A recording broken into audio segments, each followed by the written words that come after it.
오늘 말씀은 요한복음 4장 27절부터 42절까지 말씀입니다. 함께 읽습니다. 예수께서 이르시되 내게 말하는 내가 그라 하시니라. 이때에 제자들이 돌아와서 예수께서 여자와 말씀하시는 것을 이상히 여겼으나 무엇을 구하시나이까 어찌하여 그와 말씀하시나이까 묻는 자가 없더라. 여자가 물동이를 버려두고 동네로 들어가서 사람들에게 이르되 내가 행한 모든 일을 내게 말한 사람을 와서 보라. 이는 그리스도가 아니냐 하니 그들이 동네에서 나와 예수께로 오더라. 그 사이에 제자들이 청하여 이르되 랍비여 잡수소서. 이르시되 내게는 너희가 알지 못하는 먹을 양식이 있느니라. 제자들이 서로 말하되 누가 잡수실 것을 갖다 드렸는가 하니 예수께서 이르시되 나의 양식은 나를 보내신 이의 뜻을 행하며 그의 일을 온전히 이루는 이것이니라. 너희는 넉 달이 지나야 추수할 때가 이르겠다 하지 아니하느냐. 그러나 나는 너희에게 이르노니 너희 눈을 들어 밭을 보라. 희어져 추수하게 되었도다. 거두는 자가 이미 삭도 받고 영생에 이르는 열매를 모으나니 이는 뿌리는 자와 거두는 자가 함께 즐거워하게 하려 함이라. 그런즉 한 사람이 심고 다른 사람이 거둔다 하는 말이 옳도다.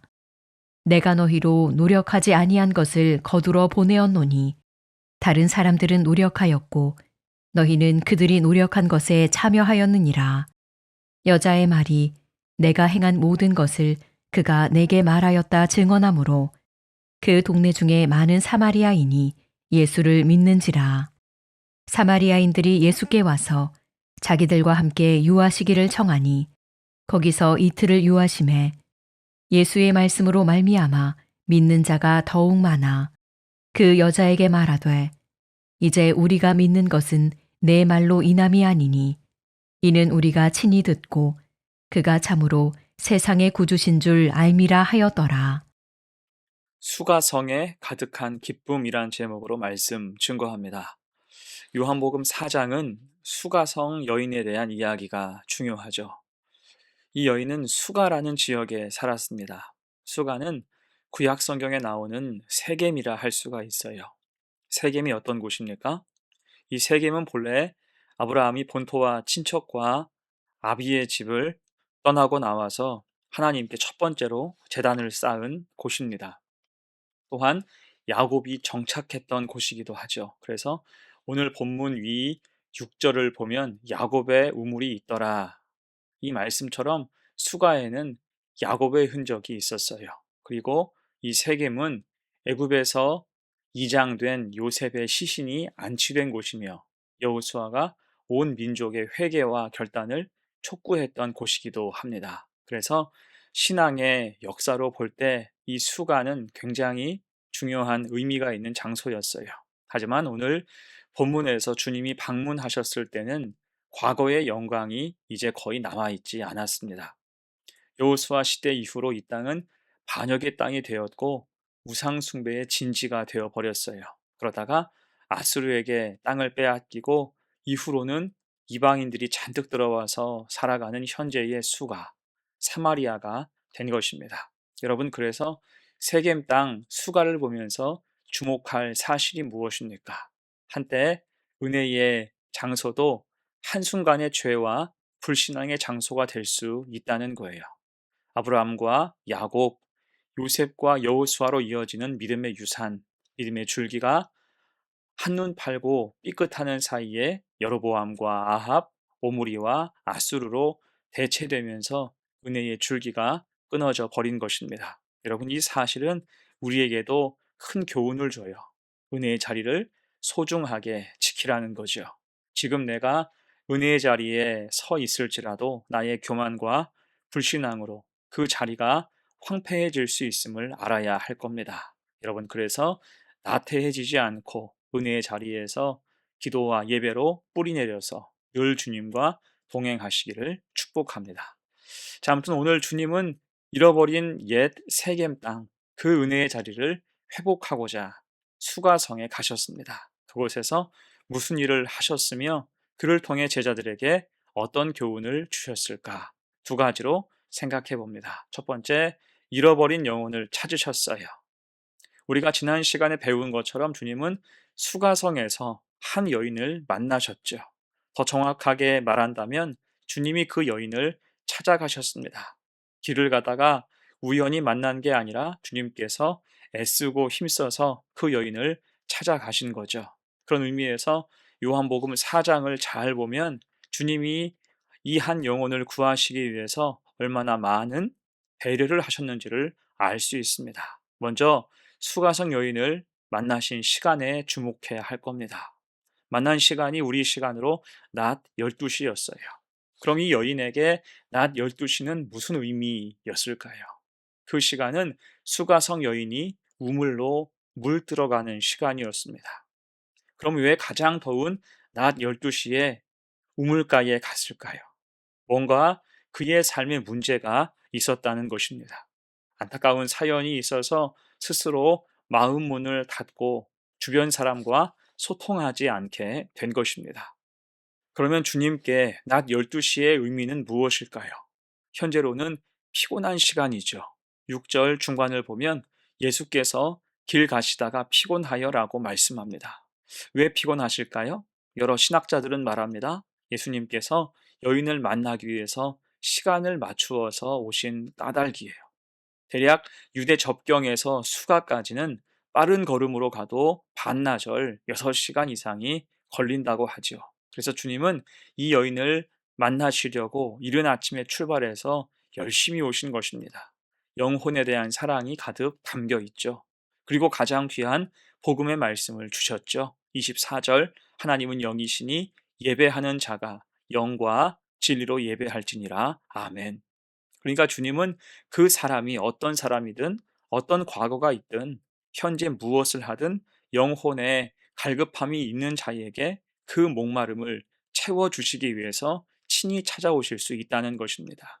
아무튼 이제 이 여인은 주님을 만난 후 물동이를 버려두고 동네로 갑니다. 28절과 29절 말씀, 여자가 물동이를 버려두고 동네로 들어가서 사람들에게 이르되 내가 행한 모든 일을 내게 말한 사람을 와서 보라. 이는 그리스도가 아니냐. 아멘. 여러분, 여기서 물동이가 무엇입니까? 그 여인의 현재의 삶을 상징하는 거예요. 그것으로 겨우 갈급함을 채워가는 인생이었죠. 하지만 주님을 만난 후 이제는 물동이를 버리고 주님을 따랐습니다. 주님을 만나서 그 영혼의 빈잔이 채워졌다는 거죠. 나의 연약함을 내려놓고 하늘 양식을 구하며 믿음의 찬을 높이 든 것입니다. 그렇게 우리도 내가 붙들었던 물동이를 내어놓고 주님 주시는 생수를 마시고 주를 따라갈 수 있는 성도가 되시기를 간절히 축원합니다. 아멘. 두 번째요. 본문에서 주님이 하신 일 두 번째, 영적인 양식을 나누어 주셨습니다. 이제 수가성의 여인에게 복음을 전하신 주님은 그 의미를 제자들에게도 말씀하시기를 원하셨습니다. 그 자리가 식사 자리였죠. 31절로 33절입니다. 그 사이에 제자들이 청하여 이르되 랍비여 잡수소서. 이르시되 내게는 너희가 알지 못하는 먹을 양식이 있느니라. 제자들이 서로 말하되 누가 잡수실 것을 갖다 드렸는가. 자, 지금 제자들이 주님께 음식을 청하자 주님은 영의 양식에 대해 말씀하죠.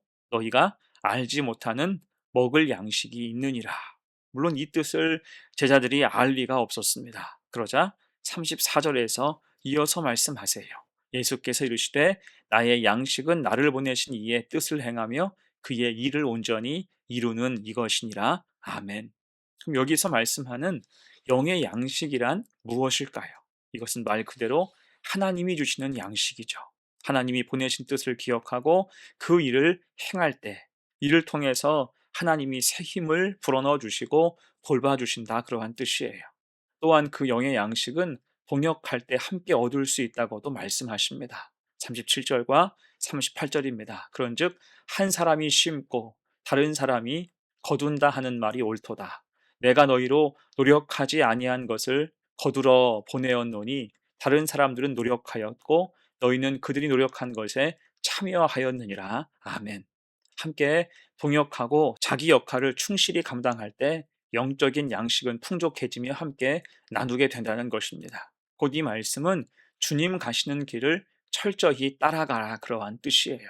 주님이 길과 진리와 생명이 되시기 때문에 그 길을 따라갈 때 영의 양식이 풍족하다는 것입니다. 하나님의 뜻을 따라 어디든지 복음을 전하고 섬기며 함께 동역할 때 그 위에 부으시는 은혜가 크다는 거지요.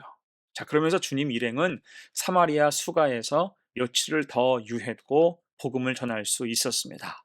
39절로 42절 말씀, 여자의 말이 내가 행한 모든 것을 그가 내게 말하였다 증언하므로 그 동네 중에 많은 사마리아인이 예수를 믿는지라.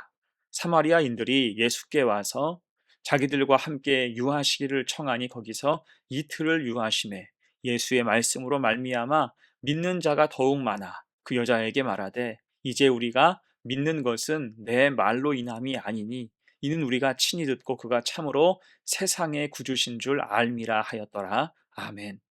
수가성 사람들이 예수를 믿게 됐습니다. 그들은 주님과 교제했고 믿는 자가 더 많아졌어요. 모두에게 영의 양식이 풍성해진 거죠. 여러분, 이것이 수가 땅에 임한 기적, 하나님의 은혜의 역사였습니다. 곧 주님과 함께 주님을 통해 사는 것이 이토록 중요한 거예요. 이런 모습과 사역이 우리 속에도 가득 임해서 세상의 양식이 아니라 영의 양식으로 살고 또 나누어 줄 수 있는 복된 성도가 되시기를 간절히 축원합니다. 아멘. 이제 말씀을 마무리합니다. 오늘 주님은 사마리아 수가성에서 복음을 전하셨습니다. 무슨 능력이 임했습니까? 수가성 여인, 인생에 문제가 많았던 여인에게 참 생명수를 주시며 그 영혼을 구원하셨고 막혔던 관계들을 열어주셨습니다. 또한 그를 통해서 수가성 지역의 사람들이 주님을 믿게 됐어요.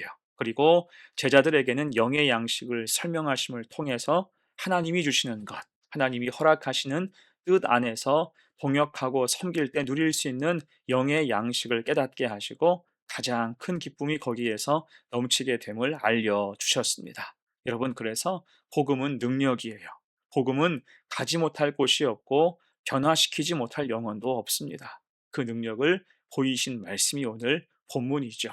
이 믿음을 가지고 이 하루도 복음의 선한 영향력을 전하며 승리하는 복된 한 날이 되시기를 간절히 축원합니다. 아멘. 함께 기도합니다. 은혜로우신 하나님, 믿음의 승리, 복음의 승리를 기억하게 하옵소서. 오늘 주님은 문제가 많은 여인을 찾아가셔서 영생하는 샘물을 주셨습니다. 그를 통해 믿음의 고백이 있게 하셨고 과거와 이제 단절하며 이제는 소망으로 살아가는 사람이 되게 하셨습니다. 또한 제자들에게는 영의 양식을 설명해 주시면서 성도가 할 일이 무엇이고 제자의 삶이 무엇인지 알려주셨습니다. 이에 우리도 주님의 뜻대로 복음을 전하고 주님과 동행하며 주님 주시는 힘과 은혜로 살아가는 성도가 되게 하옵소서.